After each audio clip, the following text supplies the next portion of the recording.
Hello and welcome to Pro-Israel Politics. Today we ask ourselves the question, is the Boycott Israel movement starting peace or stalling peace?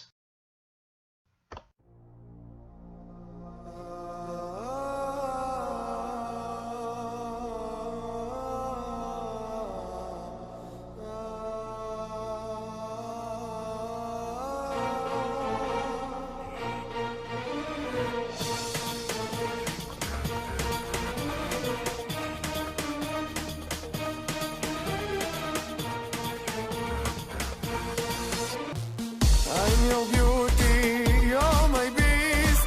Welcome to the Middle East. In all its simplicity, the BDS movement is a boycott against Israeli products and companies. But is it helping or making the already bad situation worse? Take for example SodaStream. SodaStream is an Israeli company that has many factories in the West Bank of Israel. SodaStream has created lots of jobs for the Palestinian people and has stimulated their economy. By doing this, SodaStream has prevented many Palestinians from joining the war and fighting alongside terrorist organizations such as Hamas. If these Israeli companies grow, so will the economy of Palestine, leaving less and less Palestinians to go fight in the war with Hamas and other terrorist groups. And if there are no terrorist groups like Hamas, there's no war to be fought and there is peace in the region. However, the BDS movement is stunting the growth of many of these kinds of Israeli companies. So the only question to be asked is, why?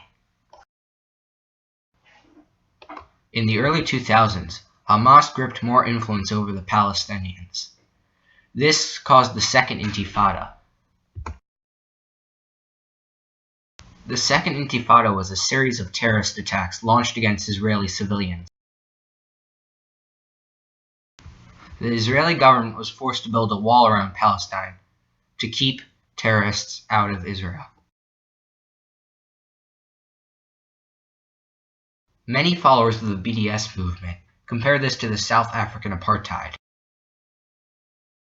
Recently, Prager University asked South African Parliament member Kenneth Meshow what he thought about this.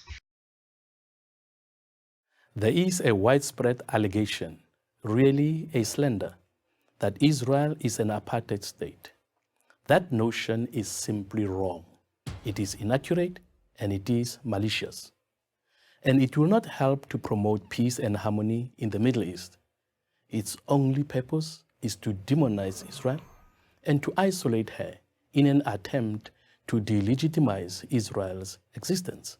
And because it is so inaccurate, it betrays the memory of those who suffered through a real apartheid.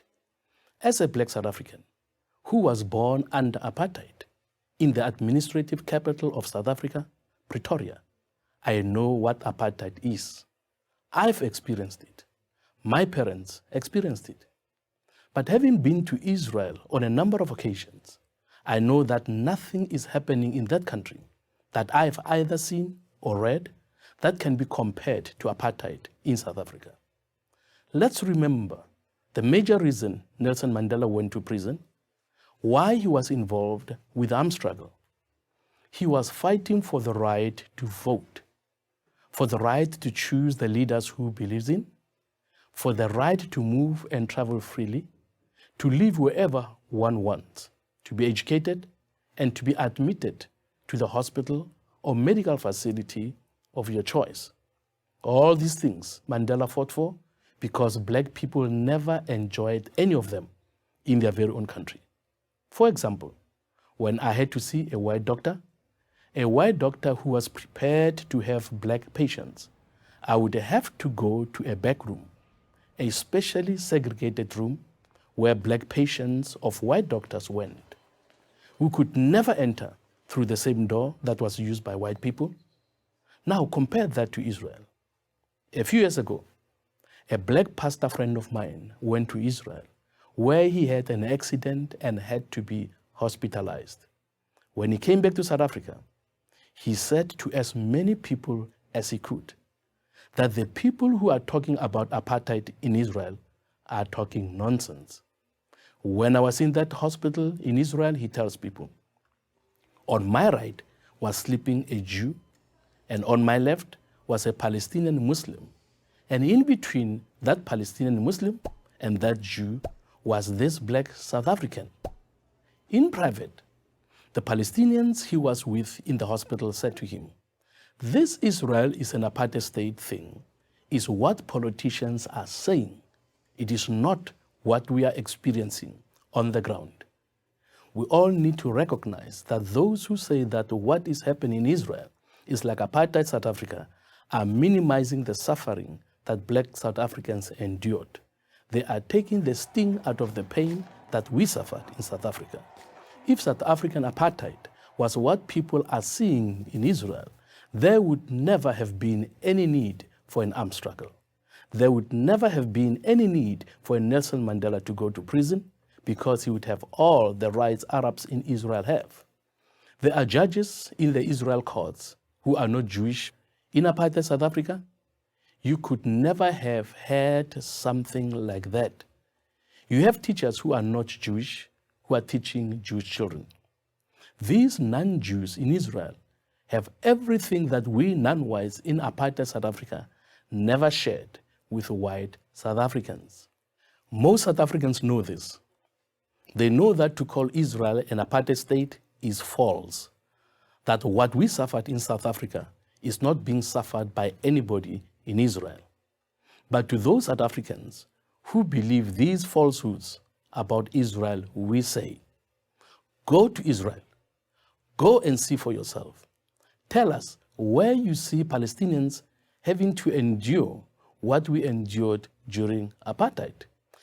As a member of the South African Parliament, and in the name of millions of my fellow black citizens of that country, we know what apartheid really was. And I therefore ask those in the United States, Europe, and anywhere else in the world who charge Israel with practicing apartheid to please stop doing so. You are damaging the truth. You are damaging any chance for peace in the Middle East. And most of all, you are destroying the memory of the real apartheid. The charge that Israel is an apartheid state is a lie about the real Israel, and it is a lie about the real apartheid.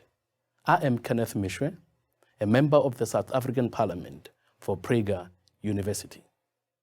Join Prager University, subscribe to our YouTube channel, and sign up for free at prageru.com.